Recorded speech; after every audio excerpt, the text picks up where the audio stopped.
Hello. Saturday is National Pet Disaster Preparedness Day, and the Pet Safety Crusader here has you covered. If you're interested in taking a certificate course, and if you don't even care about the certificate, if you're a pet parent and you're not interested in the continuing education credits, or if you're a pet professional and need them, I've got the class for you. You'll see it in the post here, but you can go to my website and go to the shopping cart under classes, and you will see I have just launched in May, along with my great friends at Pet Sitters International, a certificate program so you can get yourself ready for any disaster that could befall you and your two-legged, four-legged, feathered, fin, or scaled family members. I also want to talk about my pet disaster pack and other things I have, but please go to my blog so that you can read some of what I'm going to be sharing today, because whether the wind blows, the fires rise, the ground shakes, or the water and snow fall from the sky, you need to be prepared for your pets. And you also need to be prepared for yourself. You may know the last time you flew in an airplane that the flight attendant always tells you to put the oxygen mask on yourself before you help anyone else should the masks drop during flight. The reason for that is in about 15 seconds you'll be rendered unconscious. So if you're futzing around trying to help, even your child or your spouse or an elderly person or just being a good Samaritan, you may not have time to get that oxygen mask on yourself and help others afterwards as well as yourself. So it's important we take care of ourselves first. So in order to help our dogs and cats and all the other creatures and people that inhabit our house, we have to be prepared, and we have to have some certain things in place. Irma, Harvey, Katrina, Sandy, those could be names you hear on a playground. But those are names of hurricanes that have, really wreaked havoc in recent years. Latuna and Sand were from my old neck of the woods, and they're the name of canyons, but they were also the names of fires that decimated my old neighborhood. This year, in early 2018, the Northeast suffered through, I believe it was now 5 nor'easters. Some of you from the Northeast up there, you can correct me if I'm not correct on that. And I think it's still a little chilly in some of these places. We know that Hawaii just this week suffered a volcanic eruption, and I don't know how long the lava is going to flow, but in the past, lava has flown, up to 2, almost 3 months. So, a disaster isn't just something that happens, we clean up the mess, and it's over, and we get back to our normal lives.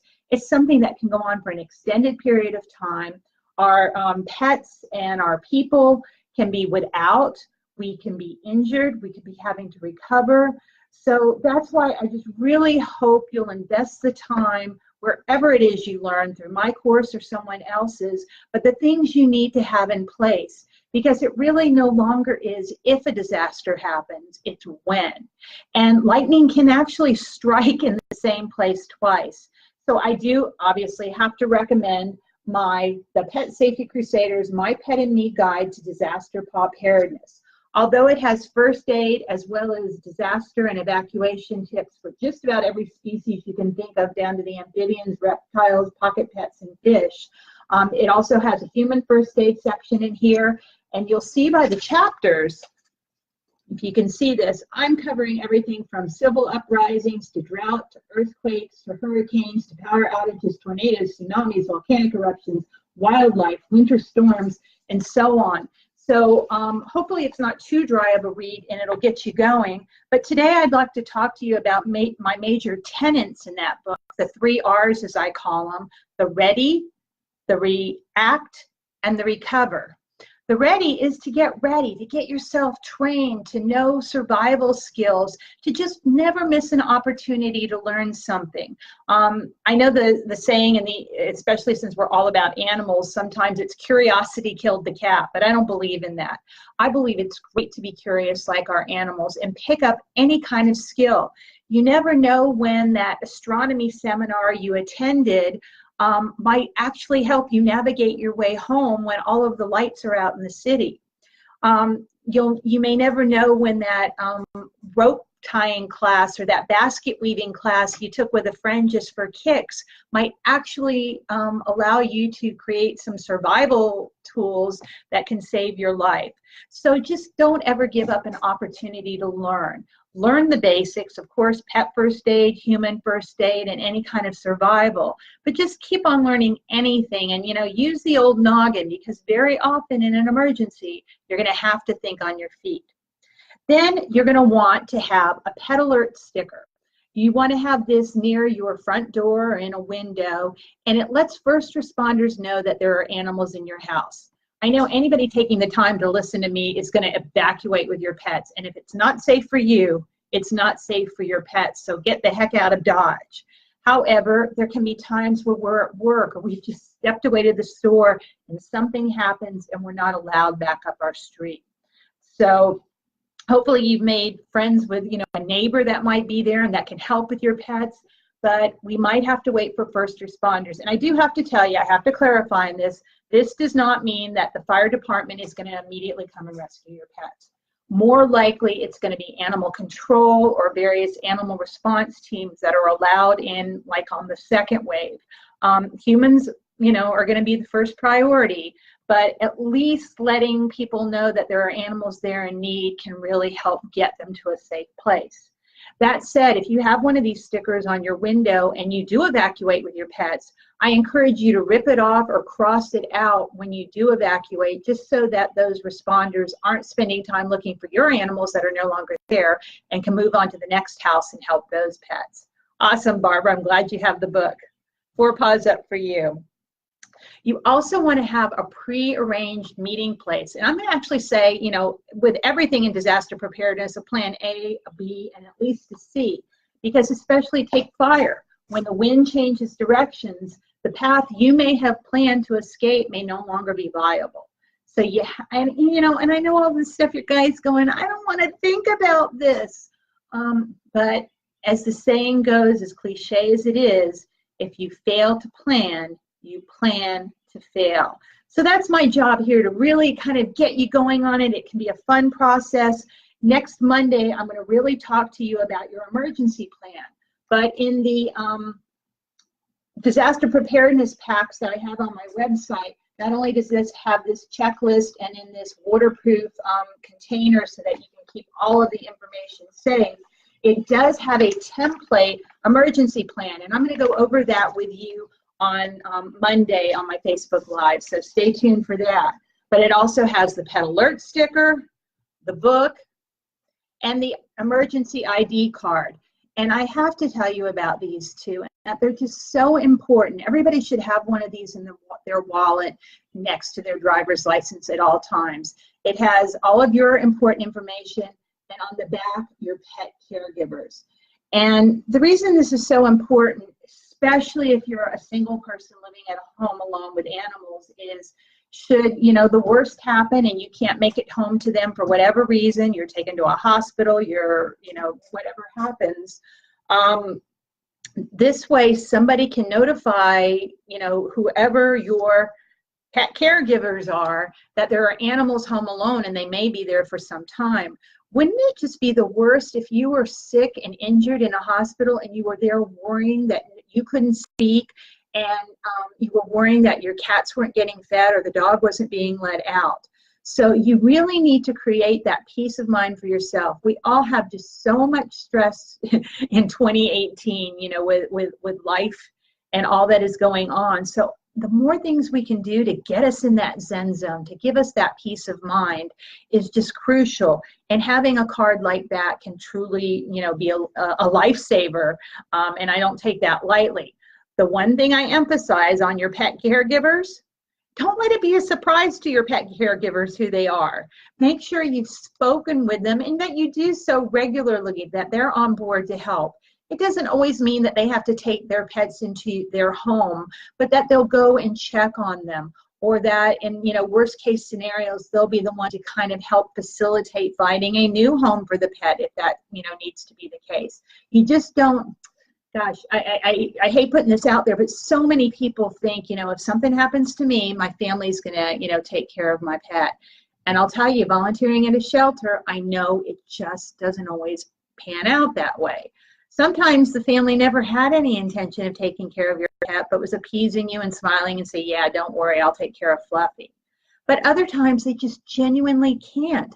Maybe they're already at their limit for the city they live in and can't take in another pet. Maybe their precious loved ones don't get along with your precious loved ones. Maybe somebody's allergic. There can be a whole scenario. So you really need to check these things out. Because when we adopt an animal, we adopt a pet for the lifetime of that animal. And usually we're the unfortunate ones that have to say goodbye to the pets during our lifetime. But sometimes it does happen in reverse. So make sure you have those plans in place. So get that pet alert sticker. Find some places where you're going to meet up, that meetup location in case all of the family isn't in one place, and have a plan B and a plan C in case you guys can't get to it. Write that emergency plan, which we're going to talk about more, and then you're going to need to stash supplies. Well, I must tell you, whether it's for pets, I have a checklist like this for you, or in the book, it goes on and on with the 10 essentials. So I was just going to see if I could find the page quickly for you to prove to you that I've got you covered here and can take care of you. But you need to have all of these items together, and you need to, refresh your kit annually. Make sure nothing is spoiled. If you've added new people to the family or new animals, you need to add new supplies.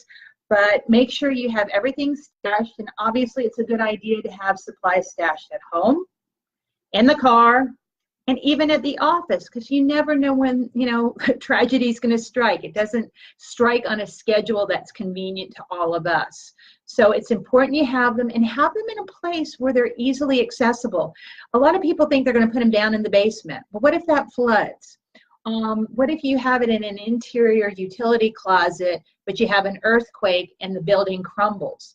In that case, you do want your supplies indoors because they generally stay more temperate, but you really want them close to an outside wall. So if you're having to, go through rubble, you're not having to go through layers and layers of the house and, things that are collapsing. You can probably just pull a few cinder blocks or a few pieces of plywood and siding boards or whatever it happens to be, and locate your emergency supplies much more quickly. So, there's so much more to talk about than I can talk about in a Facebook Live today. But since Saturday is Pet Disaster Preparedness Day, and I believe for humans, we generally celebrate or create awareness in September or sometimes even in October, because that's when they have the big shakeout in California and everybody's supposed to practice drills. I just want to get you inspired to start thinking about this.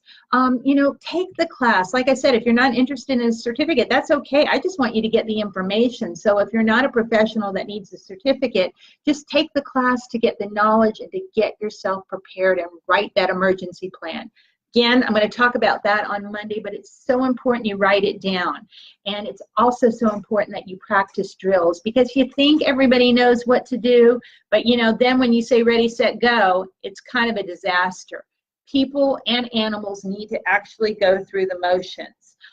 So you can't just kind of make the plan that, okay, we know what to do. You've got to write it down, rewrite it, and include everybody when you're writing this plan, because sometimes the youngest members of the family will come up with something ingenious that they or somebody else needs that the rest of us didn't even think about. I hope I've given you just a few things to think about, because like I said, disasters are happening all the time on every face of the globe, and we need to be prepared. It doesn't mean we need to be paranoid, but it means we need to be prepared to take that stress off, because without being able to be ready, then we can calmly react if we have our training and our skills in place. And hopefully once the imminent danger is over, we can recover. And recover sometimes is physical, and most always it's emotional for us and our pets, because this is a drama we've been through. Hopefully you're all together. Sometimes pets that disappear during a disaster will come home at dinner time, but there's no guarantees. And depending on if it was a mud flow or a flood or a hurricane of any type or a fire, a lot of their scent markers have been destroyed, making it much more difficult to find their way.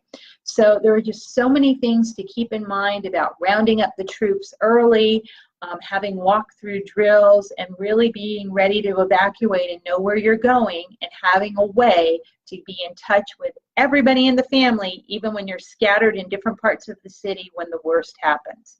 So my word to you today is, by preparing for the worst, you just may prevent the worst from happening. I'll see you next week. Have an awesome possum time until then.